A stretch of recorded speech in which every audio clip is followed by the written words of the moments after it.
Dear students, welcome to Study and Learn Academy. I am Dr. Ganpat Nagda, PhD in Environmental Science, and today we will start a new important act regarding the environmental protection and conservation, and that is Water Prevention and Control of Pollution Act 1974. So everybody knows the importance of water. So the quality of water is very important for the health of organism. So we will discuss about the Water Prevention and Control of Pollution Act 1974. Introduction.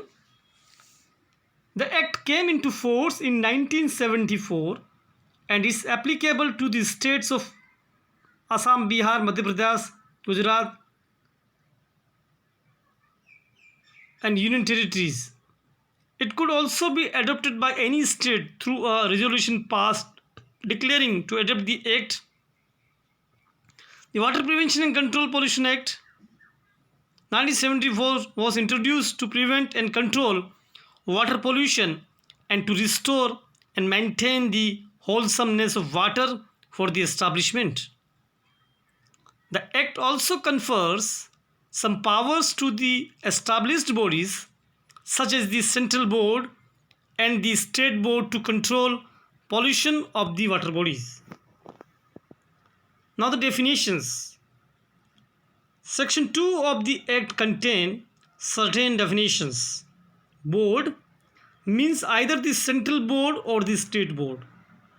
Section 2E of the Act defines what is pollution. According to Section 2E, pollution means any contamination of water or alteration of the physical, chemical and biological properties of water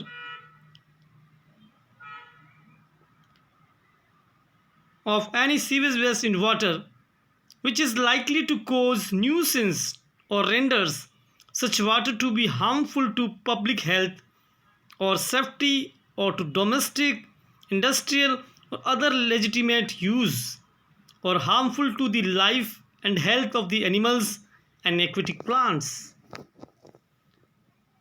Include watercourse flowing or dry, inland water whether natural or artificial, subterranean water or sea or tidal waters as the state may prescribe from time to time. According to Section 2B, Central Board means Central Pollution Control Board. According to Section 2H, State Board means State Pollution Control Board. Agencies for controlling water pollution. There are two agencies set up as per the Act for controlling and preventing water pollution. Central Board, that is Central Pollution Control Board.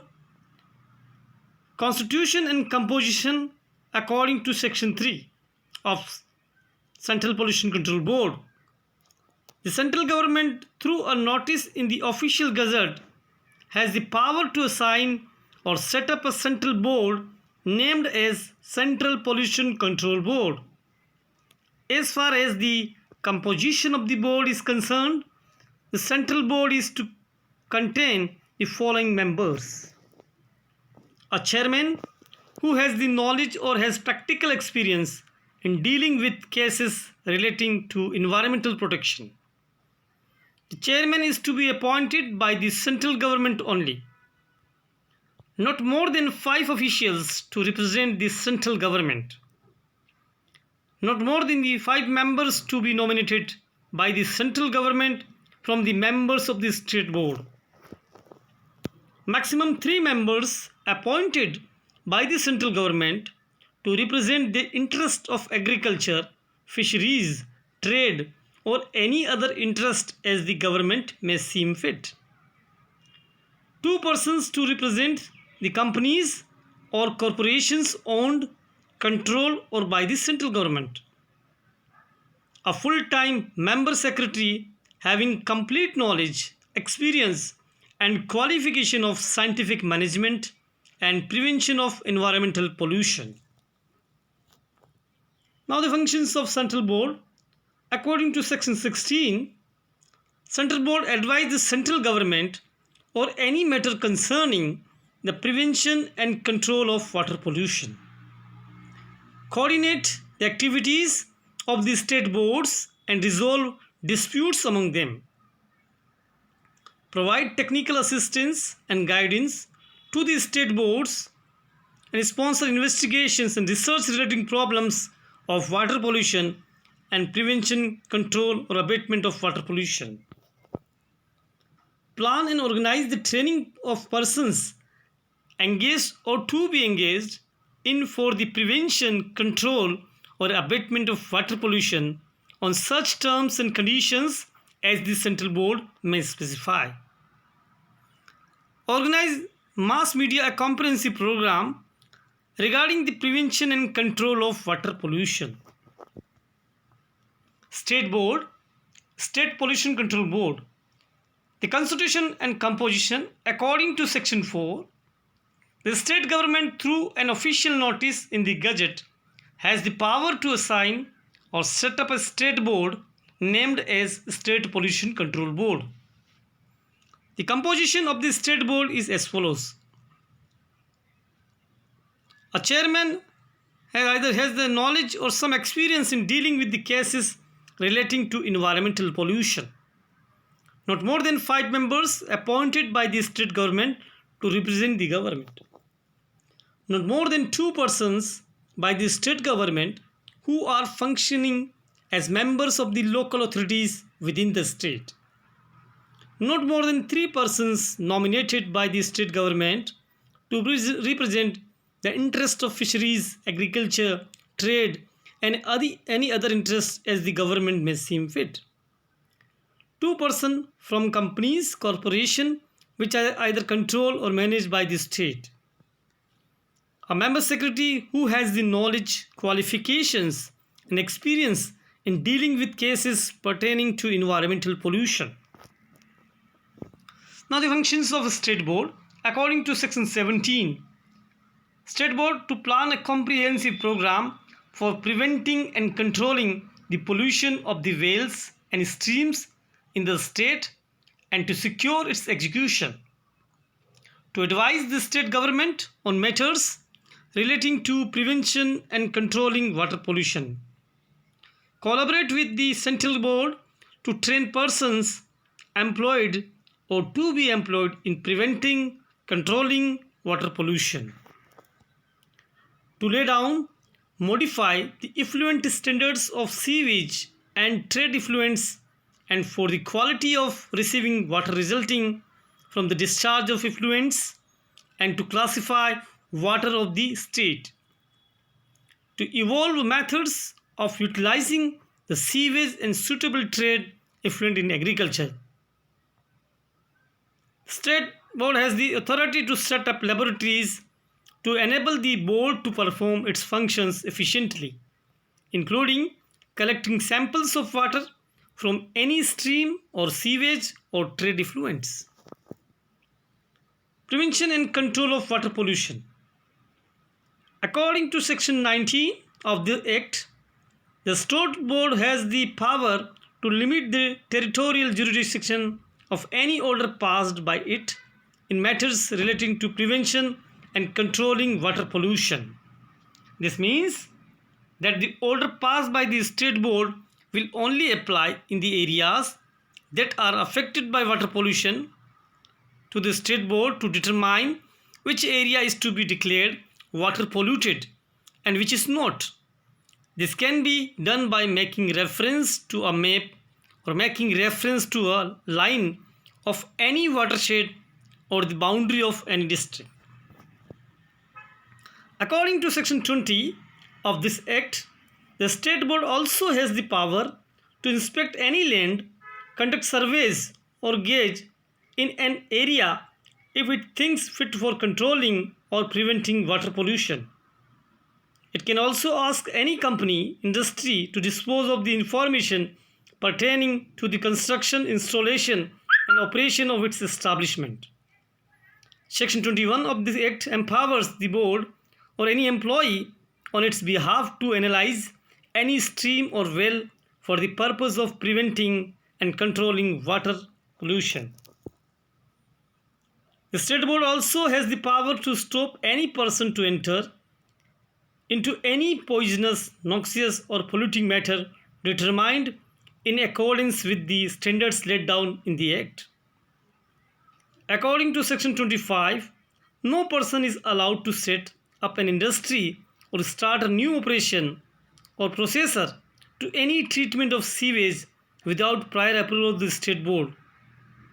The board may grant him a notice of approval, and only after that he is entitled to continue or start a new business. If a person starts a new operation before prior approval of the board may impose any conditions as it may think fit for not obtaining notice of approval. Section 27 of the Act gives powers to the State Board not to grant any notice for setting up an industry or continuation of an existing operation. If the company has been granted permission with some condition attached, the State Board has power to review those conditions which it attached before giving the notice of approval. Joint boards. An agreement may be entered into by the state government of one state with the state government of another state to set up a joint board. Similarly, the central government and the government of other union territories can also enter into an agreement for constituting a joint board. Composition of joint board. According to Section 14, a joint board consists of the following members, namely a chairman who has the knowledge, experience and qualifications in matters relating to prevention and controlling environmental pollution. 2 members from each state government nominated by their respective state to represent the state. A non-official appointed by each state to represent the interests of agriculture, fisheries, trade or any other interest of the participating state. 2 members from the company's corporation nominated by the central government which is owned, controlled or managed by the participations. A full-time member secretary who has the required skills, experience and qualifications in science, engineering or management aspect of controlling and preventing pollution to be appointed by the central government. Disqualification of members according to Section 6. Section 6 of the Act mentions the grounds on which a member can be disqualified from being a member of the board. A person who is judged insolvent or has not paid his debts or has compounded with his creditors cannot become a member. A person of unsound mind or who has been convicted of such an offence which according to the central government or state government may involve moral turpitude. If a person is holding any office of profit or is a salaried employee of any company from which is connected with the board, in that situation also he can be member of any board. If a member has misused his powers by virtue of being a member or holding any position in connection with the board, then the central government or for that matter the state government may disqualify that member in the general interest of the public. Meeting of the boards. According to Section 8, in every 3 months the board has to conduct a meeting and review all the laws and the orders implemented by it. Apart from that, it also has to discuss the future plan of action. If the chairman of the board thinks that an urgent meeting is required to address a particular issue, then in that case meeting among the members of the board can be held at any time as prescribed by the chairman. Constitution of committees. Section 9. According to Section 9, permits the central or state board to constitute a committee of members either from the existing members or totally new members who do not have any connection with the company for the performance of the duties laid down in the Act. Members of the committee shall meet at any time or at any place and shall have any rule or procedure as it may consider necessary for the performance of its duties. The members will be paid fees, allowances for attending meetings and performing functions of the board from time to time. So this is all about the today's lecture. Thank you very much. Goodbye.